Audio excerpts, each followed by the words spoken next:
Доброе утро, Якутия! Сегодня 7 октября, пятница. Я Руслан Ачиров, и вы смотрите самую раннюю программу «Утро Якутии». Ну а мы рады начать это пятничное утро вместе с вами.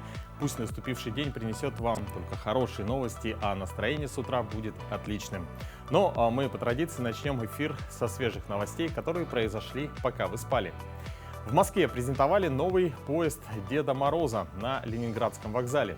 Состав отправится в специальное новогоднее 85-дневное путешествие через всю Россию из Великого Устюга 22 октября и вернется 15 января.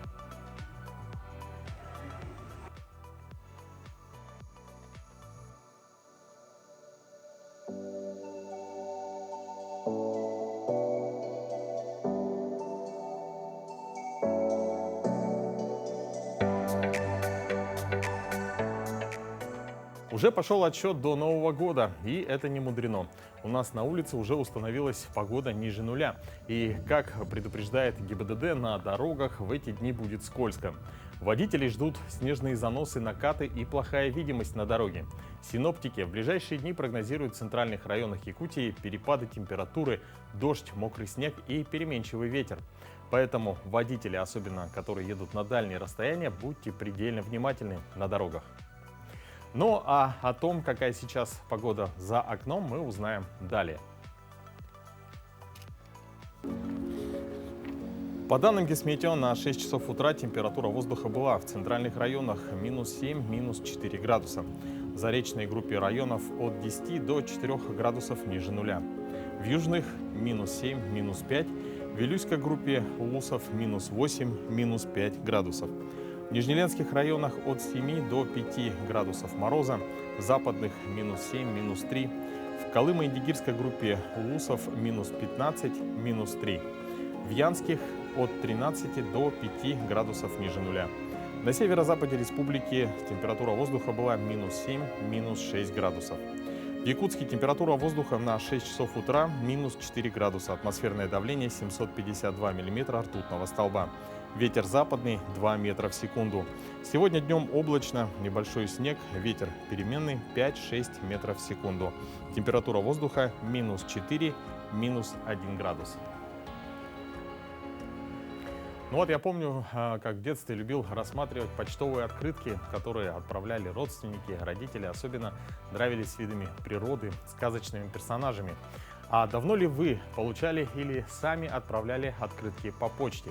9 октября к Международному дню почты у вас есть возможность это сделать и тем самым принять участие в специальной акции, посвященной этой дате. Кстати, российские космонавты Дмитрий Петелин и Сергей Прокопьев уже поддержали эту акцию и отправили свое видео поздравления якутянам. Давайте его посмотрим.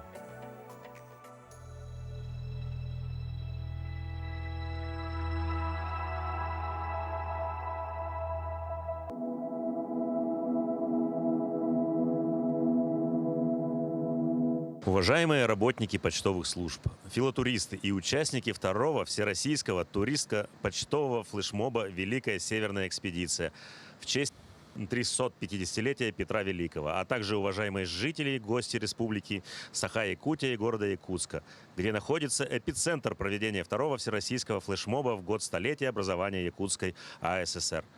9 октября ежегодно отмечается Всемирный день почты. Громадный вклад в развитие почтового сообщения в России внесли камчатские экспедиции под руководством Витуса Беринга и Алексея Чирикова. Во время Великой Северной экспедиции было налажено регулярное почтовое сообщение между Камчаткой и Санкт-Петербургом. В наши дни, как и несколько веков тому назад, письма, открытки и почтовые отправления доходят до адресатов и доставляют радость получателям. Мы, российские члены экипажа Международной космической станции, от всей души поздравляем всех работников почтовых служб, филотуристов и участников второго флешмоба «Великая Северная экспедиция» со Всемирным днем почты. Желаем новых свершений, новых открытий и исследований нашей любимой родины России. Здоровья, благополучия и мира. Мы, космонавты Роскосмоса Дмитрий Петелин и Сергей Прокопьев. Но более подробно об этом празднике, о акции, которая ему посвящена, мы поговорим с Дмитрием Соловьевым, директором исторического парка «Россия. Моя история». Дмитрий Иванович, доброе утро. Доброе утро. Ну, вначале немного расскажите об истории Почты России. Ну, об истории Почты России, наверное, в рамках передачи будет сложно рассказать, но об истории акции, наверное, я скажу так. Отмечается Международный день почты, и вот общественники, географы, краеведы Пермского края, в частности, Ильдар Маматов, это известный издатель, его издательство в Санкт-Петербурге расположено. Значит, они предприняли много усилий для того, чтобы родной город Оса стал центром, значит, ну, таким туристическим центром. И один из таких вот путей популяризации своего города, это было реализовано через проект совместный с Почтой России. Значит, этот город, в нем останавливался на 44 дня наш великий командор Беринг, вот, который, собственно, по указу Петра вот, снарядил огромную экспедицию, Великую Северную, первую, вторую Камчатскую экспедиции, которая раздвинула границы России, которую мы сейчас имеем. Территория вот, на востоке, это, собственно, границы, очерченные именно этой экспедицией. И вот этот вот флешмоб почтовый, да, он как бы приурочен еще как бы к истории вообще почтовой связи, потому что Беринг, он, по сути, продвигал и почтовый тракт до Петропавловска-Камчатского и далее до Америки.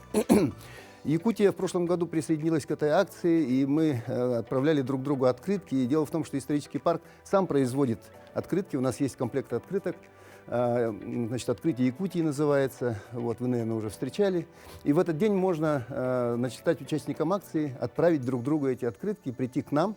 Там будет стоять почтовый ящик, значит, благодаря нашей Почте России он, значит, любезно предоставлен. Там можно будет наклеить марку, отправить своим друзьям.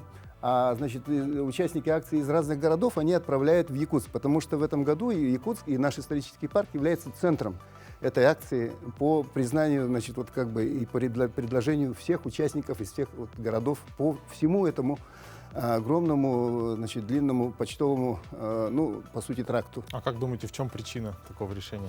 Потому что мы в прошлом году очень активно в этом приняли участие и показали себя. Дело в том, что мы активно занимаемся вот как раз-таки изготовлением таких уникальных открыток, которые 5 экземпляров из которых разных, они как раз посвящены экспедиции Беринга. Дело в том, что Беринг-то у нас был здесь более 4 лет в Якутске. И Якутск был такой базой, мощной базой для экспедиций уже дальше.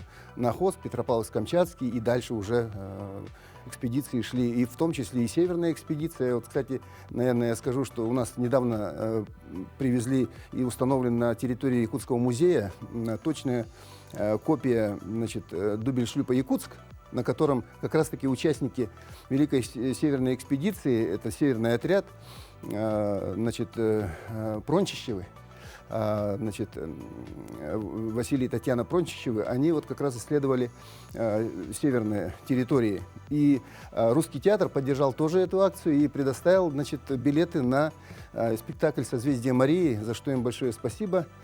Вот. И, значит, у нас будут разыграны призы, то есть будет интересная программа. 9-го можно прийти в исторический парк, посетить наши выставки, послушать лекции ученых об экспедиции Беринга, о том периоде очень интересном. И я думаю, что много интересного узнать. Скажите, а кто будут лекторы или вот приглашенные гости? Значит, ну, лектор у нас из Федерального исследовательского центра, Якутский научный центр, наши историки. Мы, значит, также активно участвуем в плане нашего отделения Русского географического общества вот в этом проекте. Ну и, значит, все, кому интересно, тоже вот присоединяются к этой акции. Спасибо Почте России тоже. Я думаю, что это такой интересный симбиоз, проект совместный. Ну, действительно, очень интересная акция. Я думаю, что у многих наших телезрителей возникает вопрос, как и кто может принять участие в этой акции.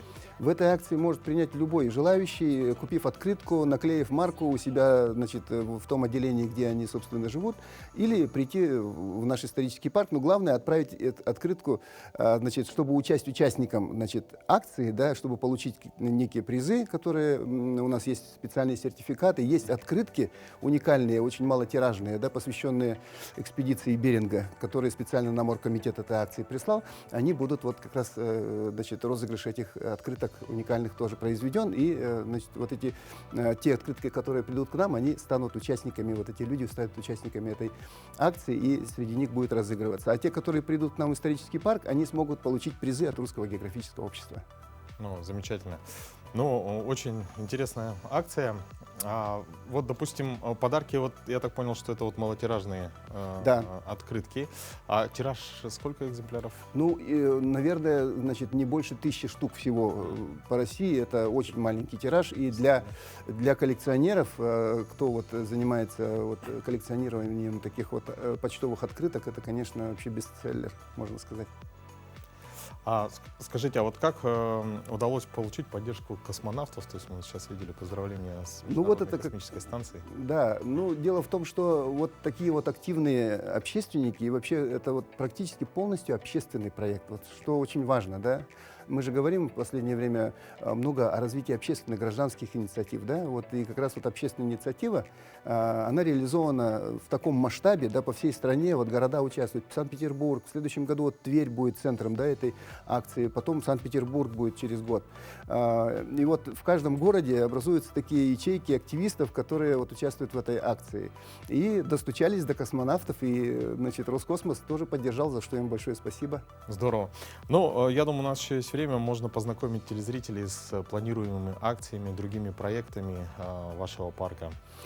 Значит, у нас в ближайшее время нам исполняется 5 лет. Мы готовимся к этой дате. К этой дате приурочена очень большая интересная выставка. Называется она «Герои с вечно русским сердцем». Эта выставка повествует об истории значит, Великой Отечественной войны в части освобождения Донбасса от фашистских захватчиков. И то, что сегодня наши бойцы значит, практически ту же миссию выполняют, вот там будут представлены фотографии, вот, документы, значит, история, как бы вот современная история, то, что сейчас происходит по восстановлению, по помощи беженцам с Украины, по значит, оказанию гуманитарной помощи и так далее. Будет очень интересный проект для школьников, профориентационная выставка значит, «Билет в будущее» и фестиваль профессий, где наши школьники с 6 по 11 класс смогут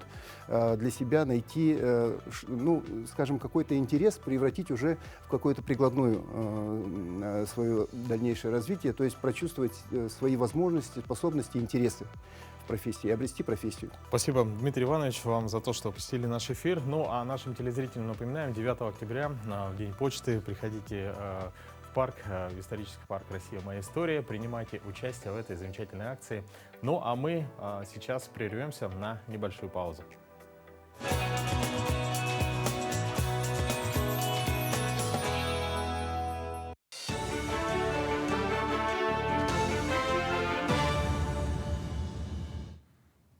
Коллеги, доброе утро, Якутия. Сейчас блок новостей.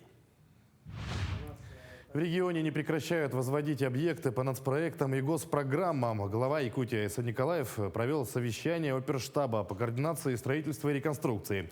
Рассмотрены вопросы строительства крупнейших объектов соцназначения в Якутске и Улусах, Якутского республиканского онкодиспансера в столице, больничного комплекса в Вилюйске, больницы с поликлиникой в селе Хону Момского района, больничного комплекса с поликлиникой в поселке Усть-Мая и многофункционального оздоровительно-спортивного комплекса в селе Барагонцы. Глава республики поручил оперативно снять все внутренние административные барьеры. Айсан Николаев подчеркнул, что ввод всех объектов подрядчиками должен пройти строго в утвержденные сроки. Семьям, близким и родственникам мобилизованных оказывают психологическую помощь. Команда психологов из различных медучреждений бесплатно консультирует по номеру 122, а также в Общественной палате республики. На сегодняшний день клиническими психологами обработано более 110 звонков, которые поступили на горячую линию. В Общественной палате Якутии на личный прием обратились 100 якутян. Также психологи работают в пункте мобилизации Якутска. А жительницы Якутии совместно с фирмой «Хату Тент» и фабрикой «Кэре» начали пошив вещей для мобилизованных. В рядах швей-волонтеров уже несколько десятков женщин. Как сообщила сопредседатель штаба о помощи «Якутия с тобой» Ирина Савина, неравнодушные общественницы шьют аптечки, спальники, сидушки и балаклавы. В планах расширения ассортимента продукции для производства не хватает брезента, камуфляжного материала, синтепона, войлока, армированных ниток темного цвета, флиса и пенофола. Чтобы оказать помощь волонтерам, все эти материалы можно отнести в штаб помощи мобилизованным «Якутия с тобой» по адресу город Якутск, улица Орджоникидзе 10, вход с левого торца. Воспитанники детского сада в селе Битюнь Амгинского района вступили в ряды Всероссийского военно-патриотического общественного движения «Юнармия». Проект «Старт в космос» реализует в районе с 2018 года. Отряд юнармейцев Амгинского лицея сформирован благодаря этому проекту. За годы работы юнармейцы лицея стали примером для своих сверстников и подрастающего поколения. В этот день они пришли поздравить своих юных товарищей. В торжественной обстановке ребята приняли клятву на верность братству и пообещали стать достойными звания юнармеец. Воспитывать в детях патриотизм, любовь к родине, к своему народу, к своей земле. И здоровый образ жизни еще воспитывать в юнармии. Дети восприняли с радостью. Как видите, они вообще какой-то имеют боевой дух. Они подтянулись, они у нас как-то повзрослели даже. Молодежный театр Республики Коми проводит гастроли в Якутске. Как отметил первый замминистра культуры и духовного развития Якутии Владислав Левочкин, тур стал возможен благодаря федеральной программе «Большие гастроли».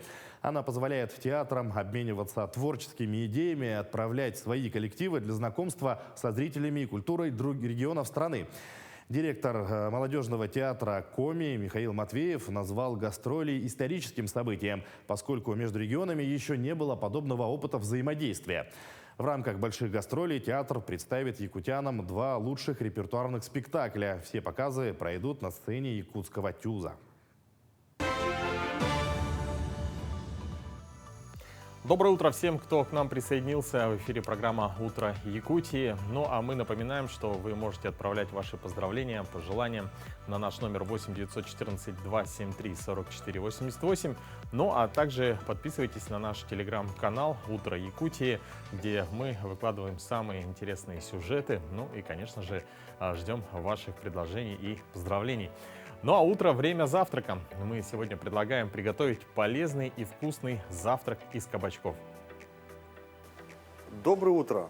Меня зовут Бисов Александр, я бренд-шеф парка Ордел, ресторан «Высота 160». Сегодня мы готовим кабачковые кейки с соусом тартар и зеленью. Выкладываем в миску кабачок, примерно, для того, чтобы нам его выпечь, нужна форма. Я использую силиконовую в виде кексиков. На 3 формочки берем где-то 100 грамм кабачка.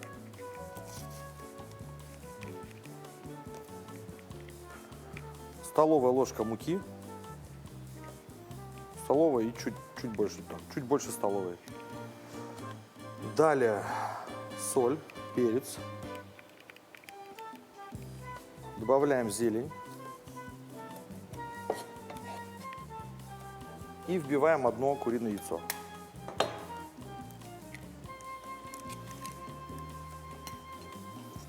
Далее замешиваем тесто. Так как делаем на глаз, мы понимаем, что вот сейчас тесто получилось достаточно жидким. Поэтому можно добавить немного муки совершенно.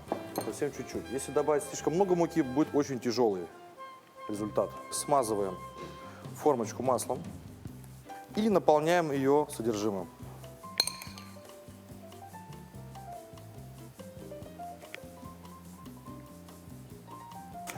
Далее разогреваем духовку или конвекционную печь на температуру 180 градусов. Выкладываем наши силиконовые формочки на противень. И выпекаем в течение 10 минут. Наши кексы готовы. Начинаем сервировать тарелку, блюдо. Выкладываем на основание рукколу.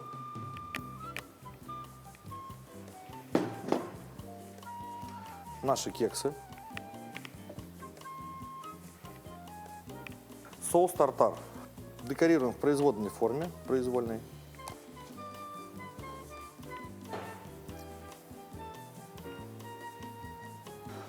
И для яркости добавляю томаты черри, резанные кубиком.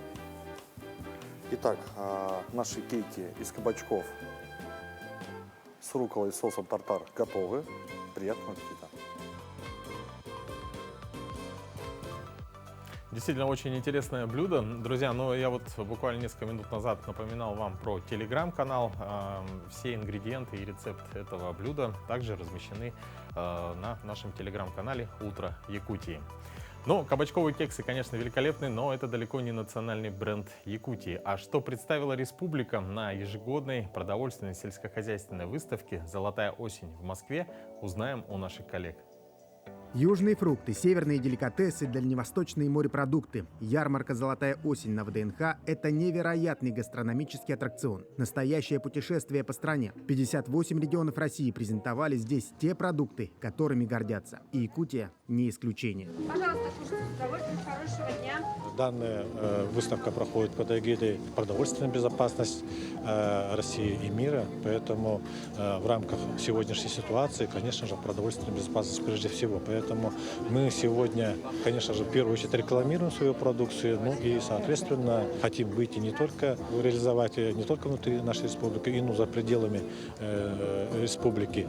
Очень отрадно то, что наша продукция, особенно рыбная продукция, она пользуется очень большим успехом. У павильона нашей республики на ярмарке настоящий ажиотаж. На витринах представлена продукция 7 якутских компаний. Это производители молочки, дикоросов, меда и рыбы. Были удивлены москвичи качеством, вкусом.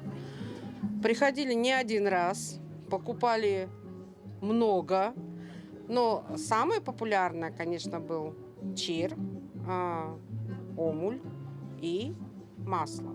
Из рыбной продукции самая популярная была юкола. Никто не ожидал, что он будет так популярный. И тот объем продукции, который был рассчитан на 10 дней, был продан за 3 дня. А еще есть рыбный фестиваль. И там впервые мы увидели эту рыбу. Республика Саха-Якутия была представлена. И там узнали о муксуне, и о чире, и о прочих деликатесах. И теперь уже, когда мы заметили, мы уже вкус знаем, и очень радостно сюда побежали. Собственно, и ура! Гастрофестиваль продлится до 9 октября. И якутские производители уже заказали новую партию продукции, чтобы попробовать наши северные деликатесы смогло как можно больше жителей и гостей столицы. Максим Кардозу, Виктор Олесов, Москва. В продолжении нашего эфира давайте узнаем, какими датами и событиями запомнился этот день в истории.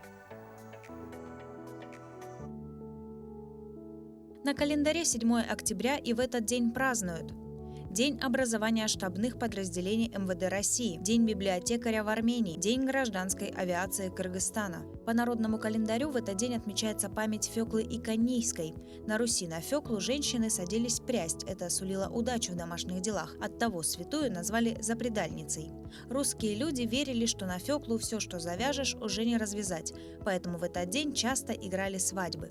Считалось, что такой брак будет долгим и счастливым, а молодые девушки гадали на суженого. Приметы. Если на дубе видели много желудей, это обещало теплую зиму и плодородное лето. На стол подавали грибы, жарили их с картошкой или пекли пироги. В этот день дата основания Томска. В Англии запатентована первая копировальная бумага. В Онтарио открыты залежи серебра. Первые 100 женщин приняты в Оксфордский университет. День образования Германской Демократической Республики. Космический аппарат Луна-3 впервые совершил облет Луны. В СССР принята Брежневская конституция. Пост номер 1 в России перенесен от мавзолея Ленина к могиле неизвестного солдата. Родились в этот день Григорий Елисеев, основатель первого российского акционерного банка. Иван Петров, советский художник, мастер батальной живописи. Владимир Путин, президент Российской Федерации. Руслан Нигматуллин, российский футболист и вратарь. Андрей Капралов, российский пловец, чемпион мира и Европы. Именины празднуют Андрей, Виталий, Василий, Владислав, Галактион, Давид, Павел, Сергей, Спиридон, Степан, Фёкла. Ну а еще одна знаменательная дата в календаре грядет 8 октября. В этот день свой день рождения отмечает якутское телевидение. С 1963 года, с 8 октября, начало регулярное вещание наше национальное телевидение. Любое телевидение – это прежде всего яркая, красивая картинка. Ее создают художники-постановщики. На нашем телевидении вот уже 15 лет эту ответственную миссию успешно выполняет Мария Куницкая. В канун праздника вместе с ней за кулисами студии поработала наша съемочная группа.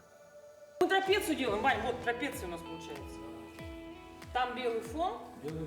На тройку лучше поставить. Специализация художника, потому что нужно понимать, что это замкнутое пространство, что это искусственное освещение, что это заданные размеры определенные, то есть рамочка нашего экрана. Вот, все в этих размерах. И что удивительно, что вы картинку выстраиваете не сколько вот, чтобы красиво, а чтобы вот это вот помещалось вот в этот квадратик. И все исходя вот из этого квадратика, из этого формата. Не зря художник-постановщик, когда вы смотрите передачу, то есть титры какой-либо фильма, какой-то передачи, он стоит третьим. Нужно эстетически понимать, что такое красиво, как сделать, допустим, драпировку в кадре, как нужно, чтобы падал свет, потому что, ну, как бы основные законы света и световых теней никто не отменял. Ну вот с твоего профессионального взгляда, каким было телевидение тогда и какое вот сегодня, вот насколько изменилось, насколько стало легче, не легче работать? Изменился свет, изменилось качество изображения, ну, то есть сами камеры, качество камер. У нас, в принципе, в студии стоят не самые плохие камеры, так сказать, может быть, не самые последние, но не самые плохие. Изменилось качество декораций. Раньше очень много рисовалось своими руками, клеилось из бумаги, из картона. Принципиально работа, ну, все равно не изменилась. То есть принцип художника-постановщика – это создать картинку, которая будет помещаться в экран. Да. Вот так. То есть, чтобы в этом, вот в этом квадратике, прямоугольнике, там, значит, чтобы там было интересно, я бы так сказала. Бывает так, что мы поставлены в условия, когда новый проект возникает не в начале сезона, а где-то в середине. И, допустим, нужно создать то, что мы уже имеем на материальном, так сказать, обеспечении.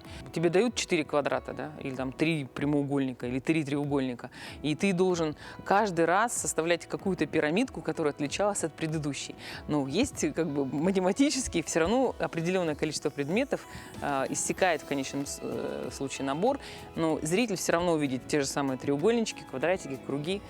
И, в общем, чтобы не было путаницы, поэтому приходится придумывать, там, переворачивать треугольник, там, я не знаю, квадрат делить на 2 части. Ну, то есть, в общем, приходится думать так, что извращаться совершенно верно. Мне очень нравится, честно говоря, подготавливать съемки новогоднего представления, вот, честно говоря, потому что, я открою секрет, он снимается очень долго, несколько дней, и снимаются здесь круглые сутки буквально. Мы ночуем здесь и, так сказать, долго тратим время на установки. Очень большое количество людей задействованы, и извне, и внутренний коллектив, и какие-то необычные идеи возникают. Это очень интересно. У нас дружный коллектив очень. Благодаря, кстати, нашему руководителю, я считаю, что это немаловажная роль. Руководитель, который задает тон коллектива, коллективу здоровых отношений, не склочничать, не пакостить друг другу, там, не стоять друг за друга горой. Руководитель у нас Лидия Михайловна Васильева, она вот как раз обладает такими качествами лидера, так я бы сказала.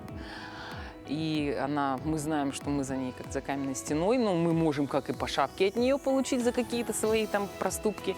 И тем не менее, она у нас как мама. Телевидение – это правда, это, как вот был фильм «Москва слезам не верит». Ой, за телевидением будущее. Сейчас телевидение говорит, вот оно умирает, телевидение переместилось в интернет, да, но оно не перестало быть телевидением при этом. Телевидение будет меняться так же, как и меняется сама жизнь. И мы поздравляем всех телезрителей и коллег с Днем якутского телевидения. Особые поздравления передаем нашим внештатным помощникам, которые тоже вместе с нами создают утреннюю программу и ведут постоянные рубрики. Это врач Татьяна Кехтер, историки Александр Герасимов и Туяра Павлова, юрист Вероника Тамтосова, искусствоведы Ольга Фролова, Валерия Кадырова, филолог Анна Шкатуляк, сотрудники Национальной библиотеки Аина Прибылых Галина Кутугутова, Максим Эверстов, Тина Илларионова, кинолог Людмила Московских, автор рубрики «Пусть мама придет» Ольга Черненко. Благодаря вам и вашей работе наши утренние эфиры становятся содержательнее и интереснее. Спасибо вам и с праздником Днем якутского телевидения.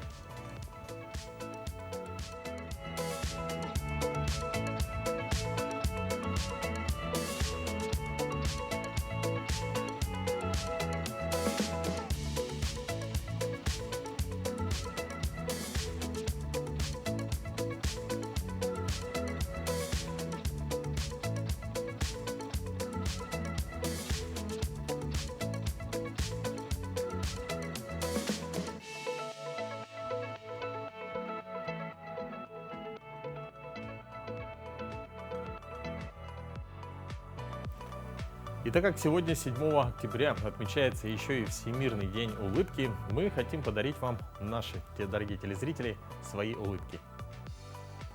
Символом Всемирного дня улыбки стал ярко-желтый смайлик, который в 1963 году придумал американский иллюстратор Харви Белл, выполняя заказ на оформление креативной визитной карточки одной из компаний.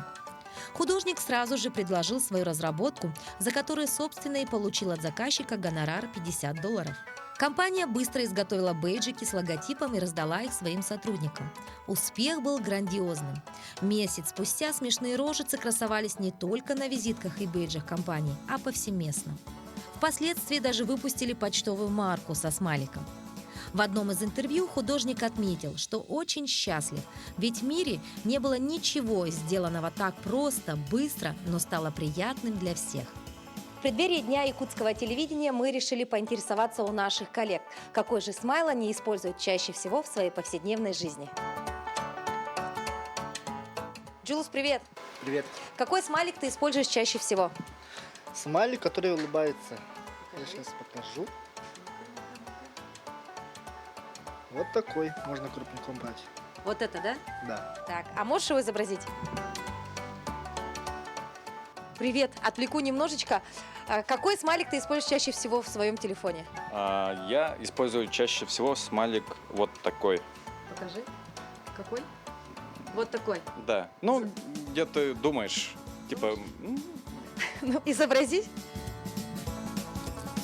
Стас, разблокируй свой телефон, пожалуйста. Вот, разблокировал. Какой смайлик чаще всего используешь? Этот с очками. Покажи-ка. А можешь изобразить его? Конечно.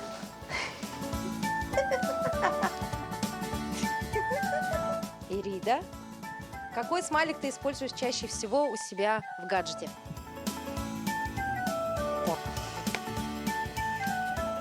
Один из самых важных сотрудников национальной вещательной компании «Саха» – это наша охрана. Пройдемте, узнаем у него. Здравствуйте. Какой смайлик вы используете чаще всего? Ну, вот смайлик «Поцелуй дочь». Дочь, поцелуй. А можете изобразить его? Еще раз. Еще раз. Видите, у меня практически везде они.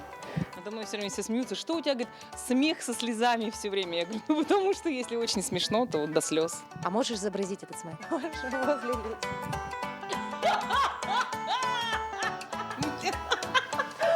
Рот на замок, да? И скажи «угу». Коллеги из новостного отдела очень улыбчивые люди. Надеюсь, мы им не помешаем. У нас достаточно серьезная работа, но тем не менее мы очень любим пошутить. Ну, я использую вот такой вот смайл. Молодец. Улыбка делает нас и окружающих счастливыми и привлекательными. Она помогает снять стресс и улучшить иммунитет. А еще улыбка – это естественное обезболивающее, тренажер для зрения и омолаживающий массаж лица. Улыбайтесь чаще, друзья. Действительно, улыбайтесь чаще. Я думаю, что этот сюжет, конечно же, приподнял вам настроение в это утро. Ну а в нашу студию пришла еще одна утренняя гостья. Это Екатерина Прокопьева, член Молодежного совета Федерации профсоюзов Республики. И говорить мы будем о предстоящей сегодня всероссийской акции «За достойный труд». Доброе утро. Доброе утро. Расскажите об истории этой акции, с какого времени она проводится и как давно в ней участвует Якутия. Эта акция вообще проводится с 2007 года. Якутия принимает участие в ней очень давно. Проводятся различные флешмобы, автопробеги, велопробеги. Каждый год есть какая-то тематика вообще на данную акцию за достойный труд для того, чтобы защитить интересы работающих граждан. Угу. А какие вопросы отстаивают профсоюзы во время этой акции? Как я и сказала, защищает, конечно, социальную защиту там предоставляет, для того, чтобы зарплата вовремя платилась, чтобы она была ни в коем случае не ниже МРОТ, для того, чтобы люди вовремя уходили в отпуск, чтобы работник чувствовал на работе себя комфортно, чтобы все его права соблюдались, чтобы ни в коем случае не было того, чтобы что-то нарушили. Ну да, действительно, молодежь — это вот всегда активная часть любого коллектива, профсоюзной тем более. Вот как подготовились к акции, как она будет проходить и кого вы призываете участвовать в ней? В этом году прошел у нас флешмоб на площади Дружбы в городе Якутске, где были, в общем, каждому участнику выдали такие карточки цветные, расставили их по местам, по определенным местам. Эти карточки они подняли вверх, и получились такие картинки, где были изображены флаг Республики Саха-Якутия, флаг России и флаг Федерации профсоюзов. Вот, и сверху это все было снято с дрона, получилась вот такая вот замечательная. Вот, по-моему, сейчас на экранах, да, мы видим эту акцию. Да, вот на площади Дружбы. Вот Ирина Бурцева, она у нас очень такой лидер, такая зажигалочка, она нас очень заводит. Вообще у нас и в данной акции приняли отраслевые профсоюзы. Вот смотрите, да? Вообще в данной акции у нас приняли и отраслевые профсоюзы. Отраслевых профсоюзов у нас 23. Это наши районы. Они тоже также устроили акции. К чему призывает это? Какой у нас был вопрос? Да, ну вот у нас еще есть вопрос. Трудящиеся, как правило, ожидают от профсоюзов защиты своих трудовых прав и интересов. И в связи с проводимой в стране частичной мобилизацией возникают ли вопросы у работников и работодателей? И как организована помощь членов профсоюзов? Это на данный момент, конечно, очень острый вопрос, очень актуальный. И, конечно же, профсоюз здесь хочет защитить своих работников и в первую очередь. У нас, знаете, у нас каждую неделю вообще в организациях проводится такой мониторинг для того, чтобы выявить семьи, да, где были мобилизованы их члены семьи. И с каждым работником, конечно, проводится работа для того, чтобы выявить, узнать, нужна ли какая помощь, да. И профсоюз, конечно, в этом очень сильно помогает. Помогает финансово, помогает какими-то другими вещами тоже. Допустим, если какие-то вещи нужны, профсоюз обязательно сплотит там все. Мы очень часто, допустим, на своей организации собираемся. Я уверена, что в каждой организации такое происходит. Мы собираемся, решаем, что нужно делать, и мы обязательно помогаем нашим сотрудникам, которые, не дай бог, оказались в трудной жизненной ситуации, которым нужна помощь. Я благодарю вас, Екатерина, за то, что вы посетили сегодня наш эфир с очень интересной информацией. Желаем вам успехов в вашей деятельности. Ну, а мы, конечно же, призываем наших телезрителей принять участие в данной акции, которая пройдет сегодня. Ну а сейчас перенесемся на выставку «Нетающий снег. Чукотка, Якутия», которая проходит в эти дни в Национальном художественном музее Республики. Заслуженный деятель Российской Федерации, член-корреспондент Академии художеств, художник-график Виталий Натанович Петров-Камчатский, коренной москвич, окончил художественный институт имени Сурикова и в 1958 году с геологической партией приехал на Камчатку. И так влюбился в этот край, в эту суровую природу, в его людей, что значительную часть своей жизни он прожил там. И вот на полотнах предстают эти мужественные люди этого края, чем они занимаются. И, конечно же, красота природы. Он очень часто бывал у нас в Якутии. Был знаком с художником-графиком Афанасием Мунхаловым, Владимиром Карамзиным, с академиком Афанасием Осиповым. Его жена – известный якутский график Мария Рахлеева. Кстати, его дочь Вера Петрова тоже стала прекрасным художником. Он обладал таким своим самобытным, уникальным художественно-пластическим образным языком. И все его полотна посвящены вот этой теме – Камчатка, Чукотка, Север. Он остался верен этой теме всю свою жизнь. Кстати, он закончил Суриковский институт и был одним из первых ректоров художественного института в Красноярске. А ведь это родина самого Сурикова. Он оставил после себя такое большое наследие из своих графических полотен. И, конечно, его уважали и как педагога.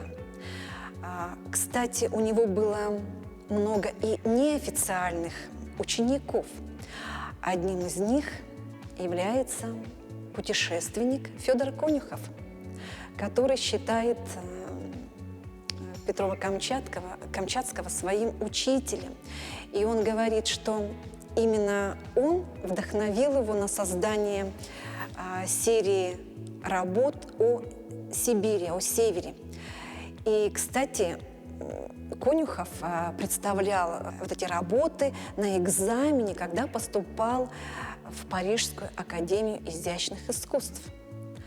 Вот такая интересная деталь, да? Но еще Виталий Натанович, он иллюстрировал книги. Кстати, опять же, какие великие имена. Это Юрий Рытхеу, это Чингис Айтматов, это Владимир Санги. И его произведения, они хранятся во многих коллекциях музеев России, за рубежом, в частных коллекциях. Ну и, конечно, мы очень благодарны этому человеку, что вот эти прекрасные работы, эти графические листы с таким мироощущением, да, своеобразным, ярким, представляют и коллекцию нашего Национального художественного музея. И прекрасно соседствуют на выставке «Не тающий снег» и обрамляют прекрасную выставку косторезного искусства с таким красивым названием «Не тающий снег».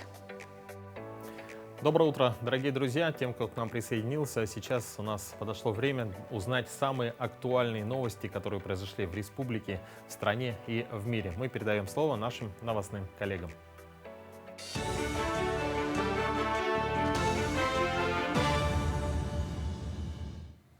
Якутия, доброе утро. Далее блок новостей. По федеральной программе завершили капитальный ремонт 37 школ республики. В настоящее время на ряд объектов продолжают поставлять новые компьютеры и технику. Параллельно с этим необходимо уже сейчас начать подготовку к работам, которые запланированы на следующий год. Об этом заявил премьер правительства Андрей Тарасенко по итогам совещания с Минобрнауки региона. Особое внимание направлено на Тиксинскую школу номер 1, где ремонт еще продолжается. Ранее, по поручению премьера, на объекте в оперативном порядке заменили подрядную организацию. С августа новый подрядчик увеличил стройготовность с 30 до 70%. Школу сдадут до конца октября. Возможность оплачивать штрафы за нарушение правил дорожного движения со скидкой через портал госуслуг сохранится в следующем году. Действие скидки в 30% на оплату пошлин через портал госуслуг предлагают не продлевать на следующий год. При этом возможность оплаты со скидкой штрафов за нарушение ПДД сохранится, пишет «Парламентская газета». Напомним, возможность платить госпошлину за совершение юридически значимых действий со скидкой в 30% через госуслуги действовала с 2017 года. В 2020 году Минцифры выступила за ее продление, однако в дальнейшем скидку решили не продлевать. Число пользователей соцсетей на начало года было эквивалентно 73% от общей численности населения. Среднестатистический житель страны проводит в соцсетях около 5 часов в день. За временем, проведенным в виртуальном мире, можно следить с помощью статистики, которую автоматически ведет смартфон. По словам эксперта, зависимость от соцсетей официально не является заболеванием, несмотря на наличие дискуссий среди психологов. Данная проблема обозначает формой поведенческой зависимости, которую можно описать как чрезмерное или же неконтролируемое использование медиа.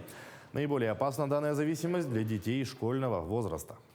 Со мной, наверное, согласятся многие психологи, то, что полностью наших детей от гаджетов никак нельзя, вот так сказать, ты сегодня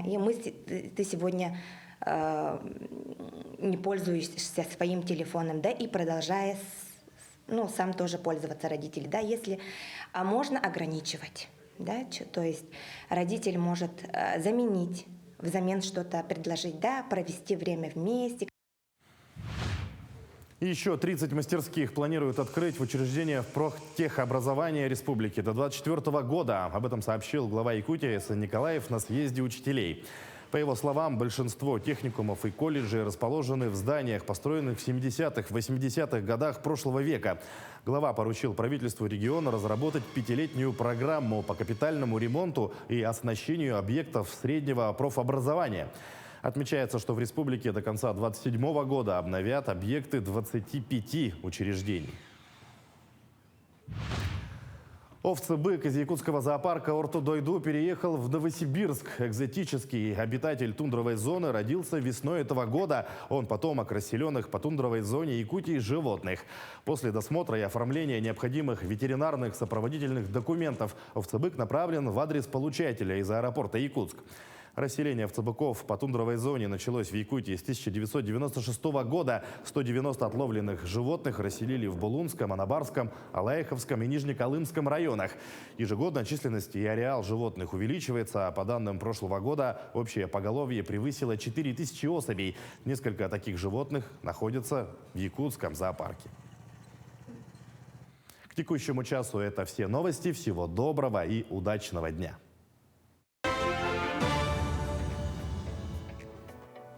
Я думаю, сейчас многие из вас уже собираются на работу, либо выгулить своего домашнего питомца, то есть вы собираетесь выйти на улицу. Поэтому хотелось бы напомнить о погоде в Якутске. Температура в 6 часов утра была минус 4 градуса, атмосферное давление 752 миллиметра ртутного столба, ветер западный 2 метра в секунду. Ну а сегодня днем у нас облачно, небольшой снег, ветер переменный 5-6 метров в секунду, температура воздуха минус 4, минус 1 градус.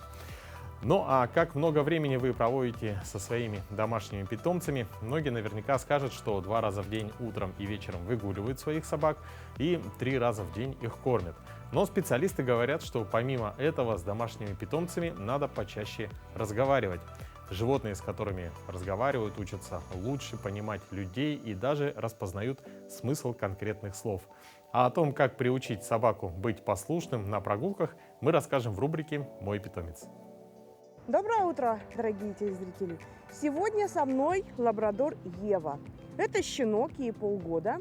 И с Евой мы вам покажем сегодня, как научить собачку концентрировать внимание на хозяине, держать хозяина в поле зрения и следовать за ним. То есть хозяин двигается, меняет траекторию движения, собачка должна следовать за хозяином. Не хозяин на выгулке идет за собакой, а именно собака должна двигаться за вами. Каким образом это делается? У меня в руках поводок-рулетка. Он хорош тем, что он может вытягивать длину до 8 метров, при этом он не путается под ногами. И я сейчас начинаю движение до того момента, пока собака не натянет поводок. Как только натянула поводок, я меняю траекторию движения, ухожу в другую сторону. И если собака не следует за мной, будет легкая корректировочка. То есть пару раз рывочком поводка и издаете какой-нибудь звук, призывающий собачку, уходите от нее сразу же, не стоите, не ждете. Как только собака вас догнала, вы ее хвалите, даете в кусочек и продолжаете движение в другую сторону. То есть собака должна по-хорошему отходить от хозяина метра на 2, на 3, оборачиваться и смотреть, а идет ли за мной хозяин или он куда-то делся. Большинство собак, особенно молодых, убегают, и им все равно, есть ли хозяин сзади, нету этого хозяина. Поэтому еда с собой всегда, это как награда собачки, и мы учим собаку следовать за нами. Вот, показываю вам.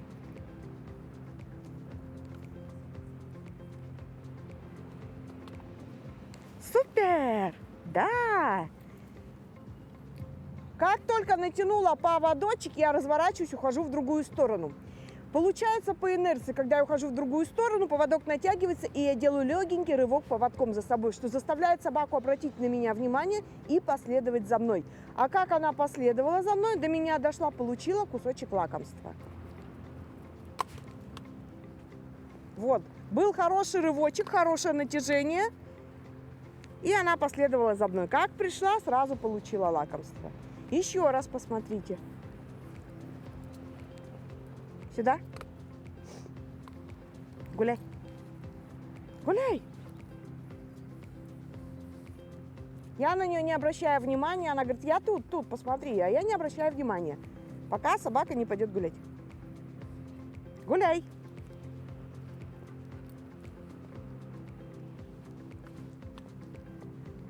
Супер! Молодец! Вот. Это навык именно обучения собаки следовать за хозяином, держать хозяина в поле зрения. На сегодня у нас все. До встречи на следующей неделе. Но я думаю, что эти советы, которые вы сейчас получили, вам пригодятся.